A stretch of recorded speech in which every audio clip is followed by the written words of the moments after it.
आज मैं एक ऑस्ट्रेलिया की लोक कथा सुनाने जा रही हूँ जिसका संकलन और प्रस्तुति अजय सक्सेना जी के द्वारा किया गया है। कहानी का नाम है ऑस्ट्रेलिया का जंगल। बात उन दिनों की है जब ऑस्ट्रेलिया के किसी भी वृक्ष पर पत्तियां नहीं होती थी, केवल शाखाएं ही होती थीं। धरती पर घास भी नहीं और बिना पत्तियों के ही झाड़ झंखाड़ होते थे। जब वहां गर्मी पड़ती थी तो छाया न होने के कारण सभी पशु पक्षी परेशान हो जाते और छाया की खोज में इधर उधर भटकने लगते थे। एक वर्ष वहां भयानक गर्मी पड़ी। सभी जीव जंतु गर्मी के कारण अत्यधिक बेचैन और परेशान हो गए। गर्मी का प्रकोप सहन न हुआ तो उन्होंने एक सभा की और वहां के राजा के पास जाकर प्रार्थना की। महाराज, हम सब गर्मी के कारण मरे जा रहे हैं। जंगलों में कहीं किसी प्रकार की छाया नहीं है। हम अपनी रक्षा कैसे करें? हम सब तो इतनी गर्मी में तड़प कर मर जाएंगे। हमें बचाने का कोई प्रबंध कीजिए। राजा उनकी बातें सुनकर चिंतित हो गया और उनकी रक्षा का उपाय सोचने लगा।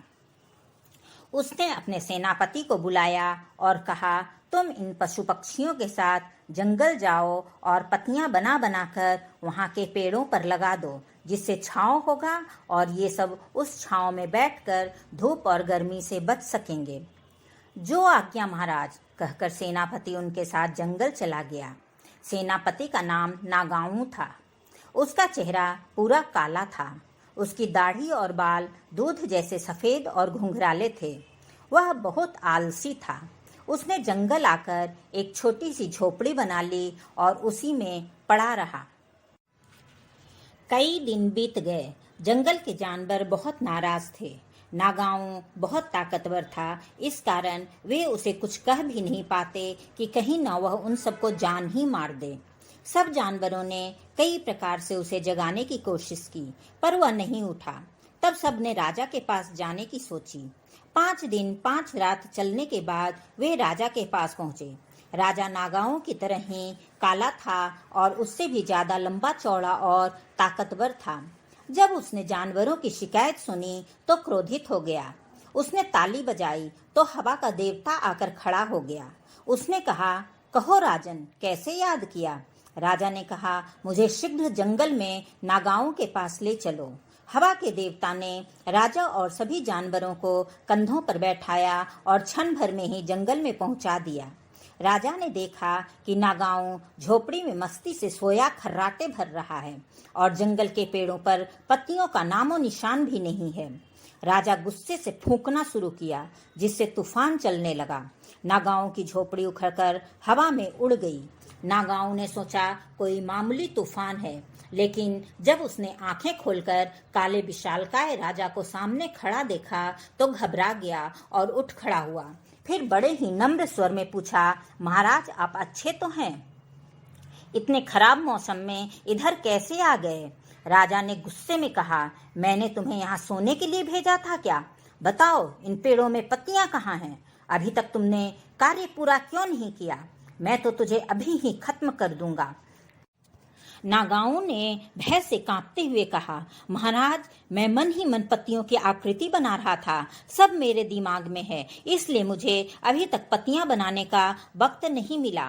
राजा ने कठोर स्वर में कहा, यदि शुक्रवार तक तुमने यह काम नहीं किया तो तुम्हें समुद्र में फिकवा दूंगा और मछलियां तुम्हें नोच नोच कर खा जाएंगी।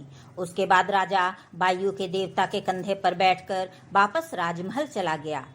आज बुधवार था और नागाओं के पास 2 दिन का समय था। उसने तेजी से अपना काम शुरू किया। वह बड़ी तेजी से पत्तियां काट काट कर पेड़ों पर चिपकाने लगा। सभी जानवर उसे अचरज से देख रहे थे। वह कूंची से पेड़ों की टहनियों पर गोंद लगाता और पत्तियां काट काट कर उन पर चिपकाता जाता। पहले तो उसने खूबसूरती से सुंदर पत्तियां काटकर पेड़ों पर सजाया। उसे ज्यादा समय लग रहा था। फिर उसने गोल लंबी टेढ़ी मेढ़ी पत्तियां काटकर लगाना शुरू किया। यही कारण है कि आज भी ऑस्ट्रेलिया के जंगलों में हर आकार प्रकार की पत्तियां पाई जाती हैं। जब उसके पास आधा दिन बाकी रह गया तो जमीन पर फैली पत्तियां बिना सेव किए ही चिपका दिया।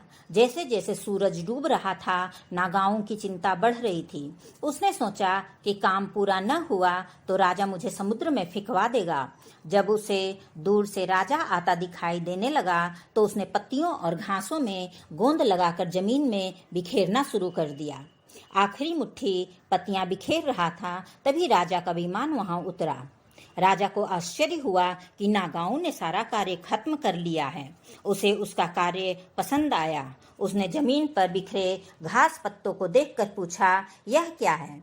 तो नागाओं ने जवाब दिया, यह झाड़ियां और बेलें हैं। पशु इन पर लेटना और इन्हें खाना पसंद करेंगे। राजा खुश होकर बोला, ठीक है, तुम अब यहीं रहोगे और सदा जंगल का ध्यान रखोगे। अब यह तुम्हारा काम है।